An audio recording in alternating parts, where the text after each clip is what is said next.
Okay, this is Karen Alexander, and I'm here with, tell me your name. Ceasar Jenkins, And when were you born? 1937, July 24th. Okay. Tell me a little bit about your life growing up. Oh, I grew up on James Island, off of Camp Road, in a little 2-bedroom house. I have 7 brothers and 4 sisters. And who are your parents?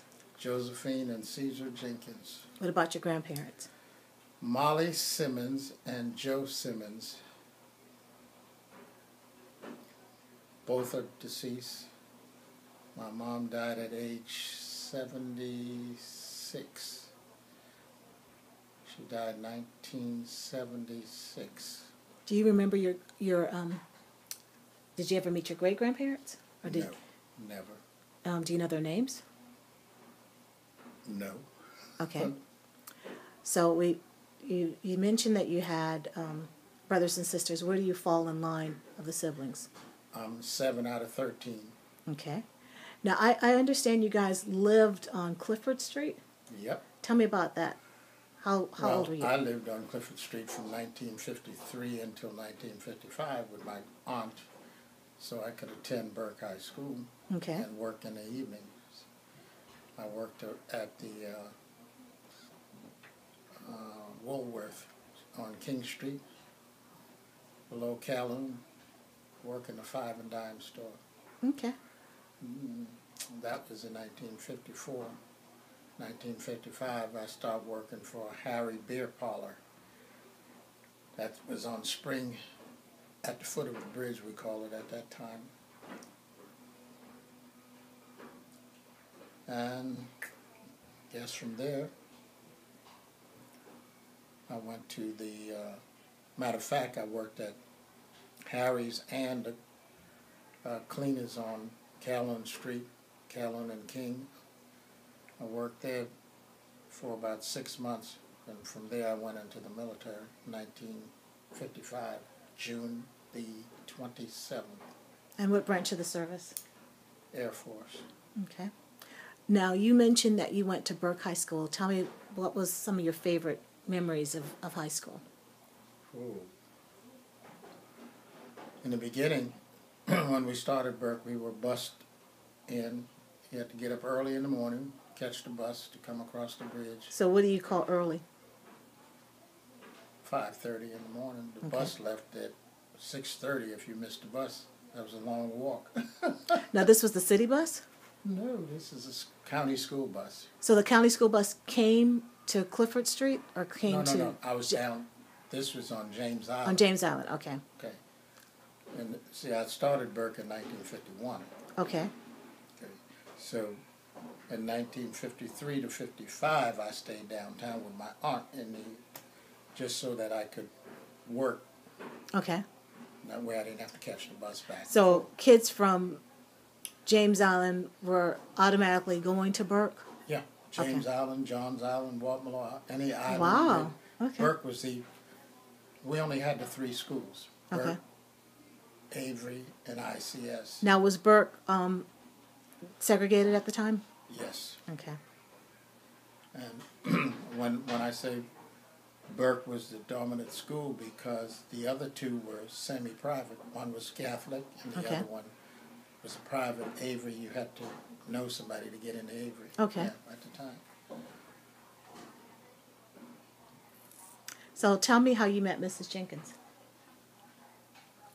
On one of her visits to Charleston from New York, since her grandparents had came down from upstate New York in the early 50s, say 50, 51, and she used to come in and during the summer months, that's when I met her.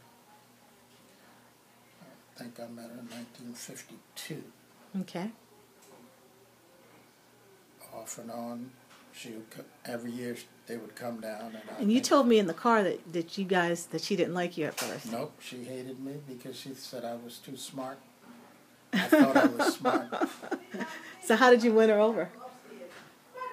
her aunt and I were best of friends, so I guess she had something to do with it. I don't Okay, so you think her aunt was like giving her the, he's a real good guy in the background? Okay. Yeah, probably. I don't know. I think one time she said she liked the way I walked. She liked something after the fact, but she didn't like the idea that I guess most of the girls in that area at the time I probably dated everyone in the neighborhood. So Okay. she thought I was smart and I had all these girlfriends and all this stuff. But her Aunt Harriet, who owns the local neighborhood grocery store, she used to tell her, "Don't you date that boy, because he's an old man. He's." But you were only 2 years older, right? Yeah. Okay. Yeah, but I was older in knowledge. I ran Okay. around with the guys that dated her aunt, Oh, okay. which was probably 8 to 10 years older than me. Okay. So. And her aunt would always say, "Stay away from that boy. He don't mean no good." So how did you propose? How did I propose? Uh-huh. We just hooked up, and I guess between her, Inel, and Margie, these three girls, all three of them were my girlfriend.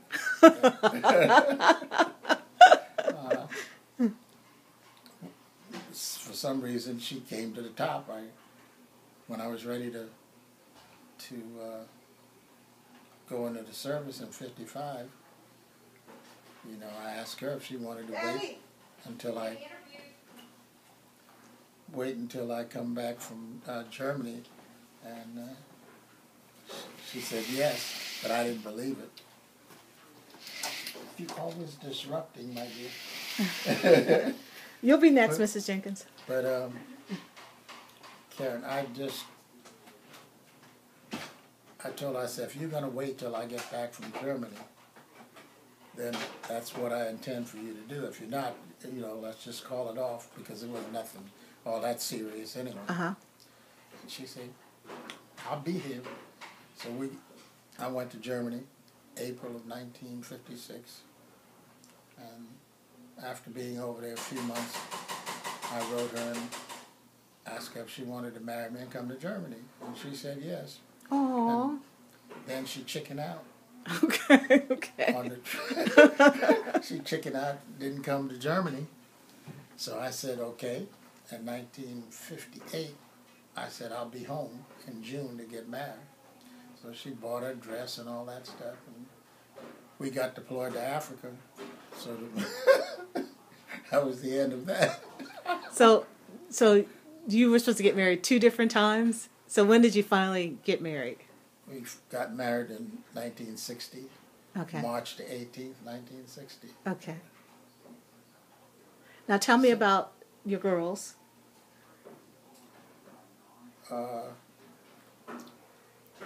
Celisa, Cassandra, and Cecilia in the reverse order. Celisa's always been the one that we put in charge of the other two. Because Cassandra was wild. Celia didn't like responsibility. So Celisa took charge when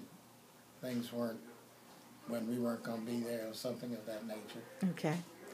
But Celia, as you know, had sickle cell, and she was always ill, and so we were kind of easy on her in comparison to Cassandra and Celisa.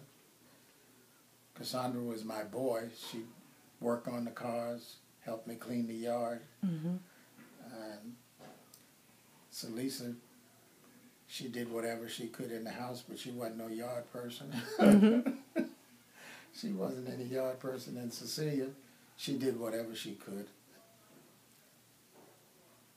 But all in all three of those girls, they did what they had to do. Mm-hmm. But they were very, very gullible. They just think that money came on a tree, and you just reach up and pick it off. Mm-hmm. And they think that they should supply the whole neighborhood. Always a bunch of friends. So where did they get that from? I Guess, I don't know. Got it from me, I guess. Now, if you had to, what do you want your legacy to be? What do you want your great-great-grandkids to know about you? That I was a family man. I love people. I love to help them. And I was a good neighbor, a good friend, a good husband, good provider. And I wasn't selfish. Okay. Anything else? Because we're about to end. Well, I have so many adopted children. You. All of my kids, male and female friends, we adopted them unofficially. Okay. And they're always welcome to our house, and we always try to stay in touch. Well, thank you. I think we've been doing this now 30 plus years. 35 years. Time. Yeah.